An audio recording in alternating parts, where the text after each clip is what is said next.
13 ایول پرزیدنت جمهوری تاجیکستان پیشوای ملت محترم امامعلی رحمان ضمن سفر کاری خود به شهر و ناحیه‌های ولایت سوخت در جمعیت سهامی گشاده فرودگاه بین المللی خوجند مجموعه نوبنیاد مهمانخانه 5 آشیانه کیهان را با برداشتن پرده از روی لوحه رمزی مورد استفاده قرار دادند. راهبر دولت محترم امامعلی رحمان ضمن شناسایی با مجموعه نوبنیاد کیهان با مسئولان و کارمندان فرودگاه صحبت نموده به کارهای ساختمانی در انشاءات بهای بلند دادند.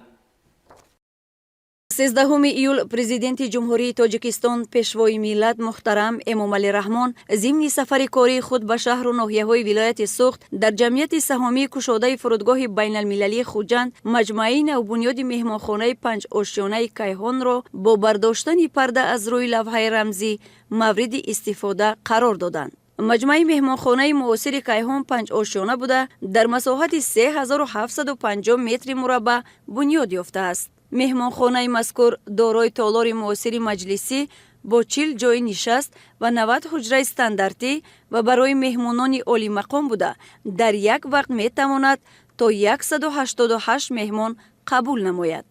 امروز ما به نهایت شاد و مسرور از آن هستیم که به اشتراک به واسطه اساسگذار صلح و وحدت ملی پیشوای ملت پرزیدنت جمهوری تاجیکستان محترم امامعلی رحمان در فرودگاه ما مجموعه نو با نام کیهان افتتاح گردید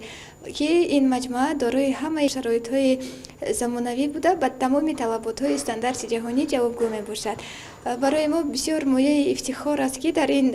بنای زیبا و زمانوی فعالیت میبریم. آشیانه اولی آن با میز و کرسی و جهاز زیبا و راحت بخش برای استقبال مهمانان مجهز می باشد. در این آشیانه همچنین گوشه نمایش فروش ارمغان‌های ملی و دیگر فروشگاه‌ها جای داده شده است که ضمن سفر مهمانان و سیاحان از آن دیدن نموده تحفه‌های خاطره‌ای دسترس می نمایند. راهبر دولت محترم امامعلی رحمان ضمن شناسایی با مجموعه نوبنیاد کیهان با مسئولین و کارمندان فرودگاه صحبت نموده به کارهای ساختمانی در این انشاءات بهای بلند دادند. ما خرسند هستیم که صاحب جای کاری بر هوا گردیده مینداری خود را به پیشوای ملت محترم امامعلی رحمان میرسانیم. باعث افتخار و سربلندی بزرگ هر یک فردی با ننگ و ناموس ملت تاجیک است که استقلال دولتی جمهوری ما 35 ساله می شود و ما یکی از خوشبخت‌ترین خلقیت‌های روی جهان هستیم که در آستانه این جشن با شکوه ملی قرار داریم و با مناسبت 35 سالگی استقلال دولتی جمهوری تاجیکستان در جمعیت سهامی گشاده فرودگاه بین المللی خوجند دسترس نمودن تکنیک و تجهیزات نو خدمت‌رسانی به مسافران و ساختمان و بیناها و انشاءات‌های تعییناتی گوناگون طی سال‌های آخر با سرعت ادامه دارد. بنیاد مجموعه